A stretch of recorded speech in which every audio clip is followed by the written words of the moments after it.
వైఎస్ఆర్ ఆ పేరు వినగానే అందరికీ కూడా ఒక ప్రేమ, ఒక ఆప్యాయతతో కూడిన ఒక పరిపాలనా విధానం గుర్తొస్తుంది. ఎందుకంటే పరిపాలనకి ఈరోజు మానవత్వాన్ని అద్ది ప్రతి ఒక్కరి గుండెల్లో చిరస్థాయిగా నిలిచిపోయారు వైఎస్ఆర్ గారు.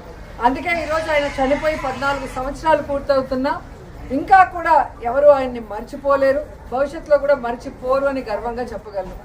ఎందుకంటే ఈ రాష్ట్ర రాజకీయాల్లో పెను మార్పును తీసుకొచ్చి పేదవాడికి నేనున్నాను అంటూ ఆయన ఇంటి వద్దకే అన్నీ కూడా తీసుకొచ్చి అందించిన ఘనత వైఎస్ఆర్ కుటుంబానికే దక్కింది. ఎందుకంటే వాళ్ళు ప్రజల్ని తమ కుటుంబ సభ్యులుగా భావిస్తారు, అభిమానిస్తారు. వారికి ఏదైనా అయితే అది తమకైనట్టుగా తల్లడిల్లిపోతారు. కాబట్టే ఆ కుటుంబం అంటే అందరికీ కూడా మక్కువ. కానీ రాజశేఖర రెడ్డి గారు ఏ విధంగా అయితే తన పాదయాత్రలో ఒక ప్రభంజనాన్ని సృష్టించారో, ప్రజల కష్టాల్ని, రైతుల కష్టాల్ని, ముఖ్యంగా పేదవాడి కష్టాన్ని దగ్గర నుంచి చూసి అవన్నీ దూరం చేయాలి అని ఒక నిర్ణయం తీసుకొని ముఖ్యమంత్రి అయిన తర్వాత ఆయన చేపట్టిన అనేక చారిత్రాత్మక నిర్ణయాలతో, సంక్షేమ పథకాలతో మరి ప్రతి ఒక్కరి గుండెల్లో కూడా ఈరోజు నిలిచిపోయారు. ఈరోజు హాస్పిటల్లో మరి సేవా కార్యక్రమాలు చేయడం జరుగుతుంది వైఎస్ఆర్ గారి జయంతి సందర్భంగా. సో 108 ఎంతో మందికి ప్రాణదానం చేశారు. అలాగే ఆరోగ్యశ్రీ ఎంతో మంది కుటుంబాల్ని ఈరోజు నిలబెట్టిన ఘనత వైఎస్ఆర్ గారికే దక్కింది. అలాగే రైతన్న వాడు బాగుంటే రాష్ట్రం బాగుంటుంది, దేశం బాగుంటుందని నమ్మారు. కాబట్టే రైతులకి అడిగింది కూడా చేయటం మనం అందరం కూడా గుర్తుపెట్టుకోవాల్సిన విషయం. ఇలా చెప్పుకుంటూ పోతే ఎన్నో. అందుకే వైఎస్ఆర్ అంటే ఒక బ్రాండ్, ఆయన ఒక లెజెండ్.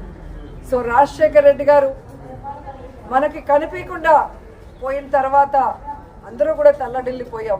రాజన్న రాజ్యం లేకుండా ఎలా బ్రతకాలి, రాజన్న లేకుండా మనం ఎలా ముందుకు సాగాలి అని ఎంతోమంది భయభ్రాంతులకి, అలాగే బాధ తప్త హృదయంతో చాలా మంది ప్రాణాలు కూడా విడవటం మనం అందరం కూడా చూసాం. కానీ ఆశా కిరణం లాగా ఆయన కొడుకు పులివెందుల పులిబిడ్డ, రాజన్న ముద్దుబిడ్డ జగనన్న వచ్చిన తర్వాత మళ్ళీ దేవుడి పాలన ఎలా ఉంటుంది, రాజన్న పాలన ఎలా ఉంటుందో మరి మనందరికీ కూడా చూపించడం జరిగింది. కానీ మొన్న ఎలక్షన్స్లో మనం ఓడిపోవటం అనేది కొంచెం బాధాకరమైన విషయమే. అయినా మనం ఓడినా గెలిచినా, అధికార పక్షంలో ఉన్నా ప్రతిపక్షంలో ఉన్నా మనం ఎప్పుడు ప్రజల పక్షానే, రాజశేఖర రెడ్డి ఆశయాలకు అనుగుణంగా ఏ విధంగా అధికారంలో ఉన్నప్పుడు పరిపాలించారో జగనన్న, ఈ 5 సంవత్సరాలు కూడా రాజన్న పరిపాలన మళ్ళీ తీసుకురావడానికి మనం అందరం కూడా కలిసికట్టుగా పోరాడాలని కూడా అందరినీ కోరుకుంటున్నాను.